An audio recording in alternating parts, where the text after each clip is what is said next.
Chapter 5. Further considerations regarding subjective and objective mind.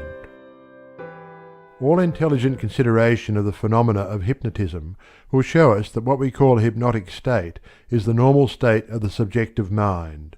It always conceives of itself in accordance with some suggestion conveyed to it, either consciously or unconsciously, to the mode of objective mind which governs it, and it gives rise to corresponding external results.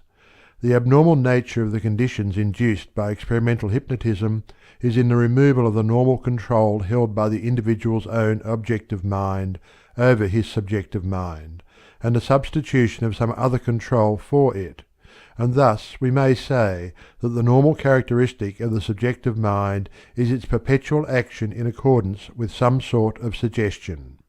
It becomes therefore a question of the highest importance to determine in every case what the nature of the suggestion shall be and from what source it shall proceed. But before considering the sources of suggestion we must realize more fully the place taken by subjective mind in the order of nature. If the student has followed what has been said regarding the presence of intelligent spirit pervading all space and permeating all matter, he will now have little difficulty in recognizing this all-pervading spirit as universal subjective mind. That it cannot, as universal mind, have the qualities of objective mind is very obvious. The universal mind is the creative power throughout nature, and as the originating power it must first give rise to the various forms in which objective mind recognizes its own individuality before these individual minds can react upon it. And hence, as spirit, or first cause, it cannot possibly be anything else than subjective mind, and the fact which has been abundantly proved by experiment that the subjective mind is the builder of the body shows us that the power of creating by growth from within is the essential characteristic of the subjective mind. Hence, both from experiment and from a priori reasoning, we may say that wherever we find creative power at work, there we are in the presence of subjective mind, whether it be working on the grand scale of the cosmos or on the miniature scale of the individual. We may therefore lay it down as a principle that the universal all-permeating intelligence, which has been considered in the second and third sections, is purely subjective mind, and therefore follows the law of subjective mind, namely, that it is amenable to any suggestion and will carry out any suggestion that is impressed upon it to its most rigorously logical consequences. The incalculable importance of this truth may not perhaps strike the student at first sight, but a little consideration will show him the enormous possibilities that are stored up in it. And in the concluding section I shall briefly touch upon the very serious conclusions resulting from it.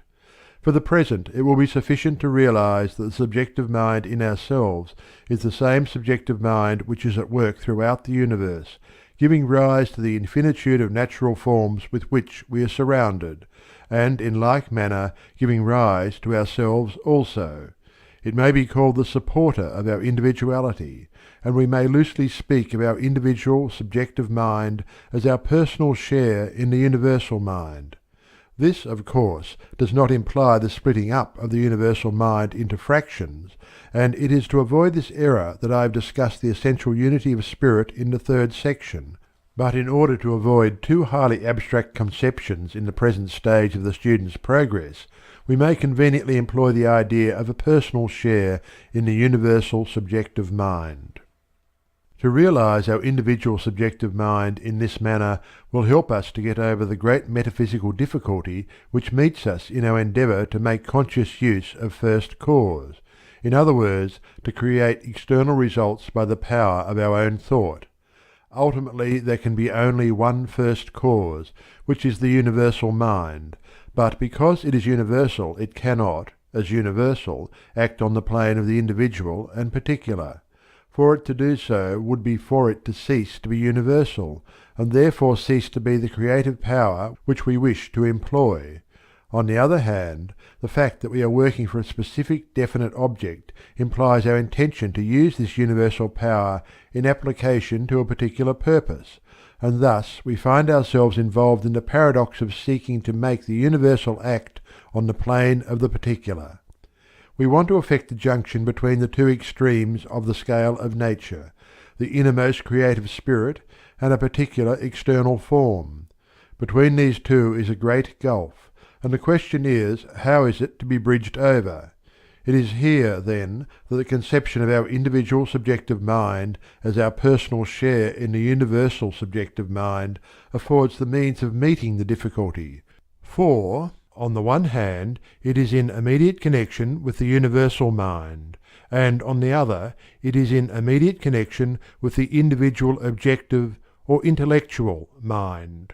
And this, in its turn, is in immediate connection with the world of externalization, which is conditioned in time and space. And thus the relation between the subjective and objective minds in the individual forms the bridge which is needed to connect the two extremities of the scale. The individual subjective mind may therefore be regarded as the organ of the Absolute in precisely the same way that the objective mind is the organ of the relative, and it is in order to regulate our use of these two organs that it is necessary to understand what the terms absolute and relative actually mean. The absolute is that idea of a thing which contemplates it as existing in itself, and not in relation to something else, that is to say, which contemplates the essence of it. And the relative is that idea of a thing which contemplates it as related to other things, that is to say, as circumscribed by a certain environment. The absolute is the region of causes, and the relative is the region of conditions, and hence, if we wish to control conditions, this can only be done by our thought power operating on the plane of the absolute, which it can do only through the medium of the subjective mind. The conscious use of the creative power of thought consists in the attainment of the power of thinking in the absolute, and this can only be attained by a clear conception of the interaction between our different mental functions. For this purpose the student cannot too strongly impress upon himself that subjective mind, on whatever scale, is intensely sensitive to suggestion, and as creative power works accurately to the externalization of that suggestion which is most deeply impressed upon it. If, then, we would take any idea out of the realm of the relative, where it is limited and restricted by conditions imposed upon it through surrounding circumstances, and transfer it to the realm of the absolute, where it is not thus limited, a right recognition of our mental constitution will enable us to do this by a clearly defined method. The object of our desire is necessarily first conceived by us as bearing some relation to existing circumstances, which may, or may not, appear favourable to it, and what we want to do is to eliminate the element of contingency and attain something which is certain in itself. To do this is to work upon the plane of the absolute, and for this purpose we must endeavour to impress upon our subjective mind the idea of that which we desire, quite apart from any conditions. This separation from the elements of condition implies the elimination of the idea of time, and consequently we must think of the thing as already in actual existence. Unless we do this, we are not consciously operating upon the plane of the absolute, and are therefore not employing the creative power of our thought. The simplest practical method of gaining the habit of thinking in this manner is to conceive the existence in the spiritual world of a spiritual prototype of every existing thing, which becomes the root of the corresponding external existence. If we thus habituate ourselves to look on the spiritual prototype as the essential being of the thing, and the material form as the growth of this prototype into outward expression, then we shall see that the initial step to the production of any external fact must be the creation of its spiritual prototype. This prototype, being purely spiritual, can only be formed by the operation of thought, and in order to have substance on the spiritual plane it must be thought of as actually existing there. This conception has been elaborated by Plato in his doctrine of archetypal ideas, and by Swedenborg in his doctrine of correspondences, and a still greater teacher has said, "All things whatsoever ye pray and ask for, believe that ye have received them, and ye shall receive them." Mark chapter 11, verse 24, Revised Version. The differences of the tenses in this passage is remarkable. The speaker bids us first to believe that our desire has already been fulfilled, that it is a thing already accomplished. and then its accomplishment will follow as a thing in the future. This is nothing else than a concise direction for making use of the creative power of thought by impressing upon the universal subjective mind the particular thing which we desire as an already existing fact. In following this direction we are thinking on the plane of the absolute and eliminating from our minds all consideration of conditions, which imply limitation and the possibility of adverse contingencies, and we are thus planting a seed which, if left undisturbed, will infallibly germinate into external fruition. By thus making intelligent use of our subjective mind, we, so to speak, create a nucleus, which is no sooner created than it begins to exercise an attractive force, drawing to itself material of a like character with its own, and if this process is allowed to go on undisturbed, it will continue until an external form corresponding to the nature of the nucleus comes out into manifestation on the plane of the objective and relative. This is the universal method of nature on every plane. Some of the most advanced thinkers in modern physical science, in the endeavour to probe the great mystery of the first origin of the world, have postulated the formation of what they call vortex rings, formed from an infinitely fine primordial substance. They tell us that if such a ring be once formed on the minutest scale and set rotating, then, since it would be moving in pure ether and subject to no friction, it must, according to all known laws of physics, be indestructible and its motion perpetual. Let two such rings approach each other, and by the law of attraction they would coalesce into a whole, and so on, until manifested matter as we apprehend it with our external senses is at last formed. Of course, no one has ever seen these rings with the physical eye. They are one of those abstractions which result if we follow out the observed law of physics and the unavoidable sequences of mathematics to their necessary consequences. We cannot account for the things we can see unless we assume the existence of other things, which we cannot. And the vortex theory is one of those assumptions.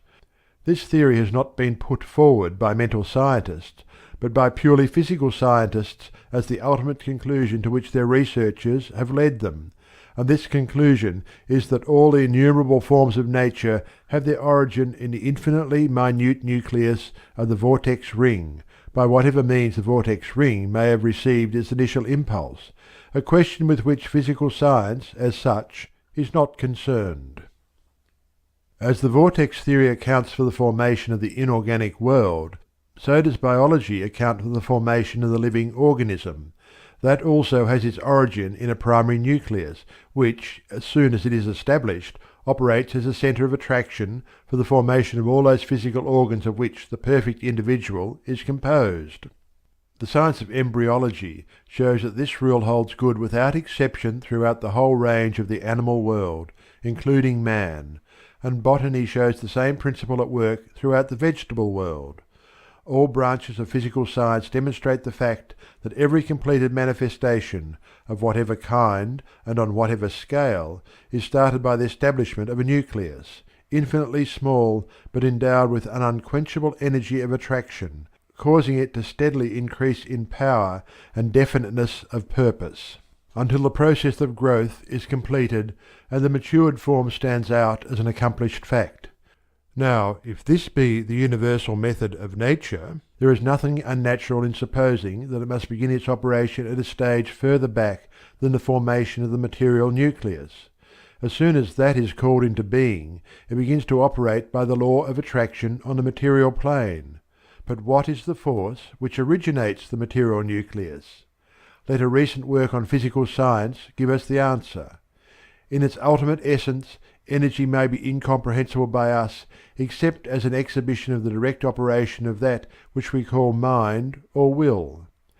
The quotation is from a course of lectures on Waves in Water, Air and Ether, delivered in 1902 at the Royal Institution by J. A. Fleming. Here, then, is the testimony of physical science that the originating energy is mind or will, and we are, therefore, not only making a logical deduction from certain unavoidable intuitions of the human mind, but are also following on the lines of the most advanced physical science, when we say that the action of mind plants that nucleus which, if allowed to grow undisturbed, will eventually attract to itself all the conditions necessary for its manifestation in outward visible form. Now the only action of mind is thought, and it is for this reason that by our thoughts we create corresponding external conditions, because we thereby create the nucleus which attracts to itself its own correspondences in due order, until the finished work is manifested on the external plane. This is according to the strictly scientific conception of the universal law of growth, and we may therefore briefly sum up the whole argument by saying that our thought of anything forms a spiritual prototype of it, thus constituting a nucleus or centre of attraction for all conditions necessary to its eventual externalization by a law of growth inherent in the prototype itself. End of chapter 5.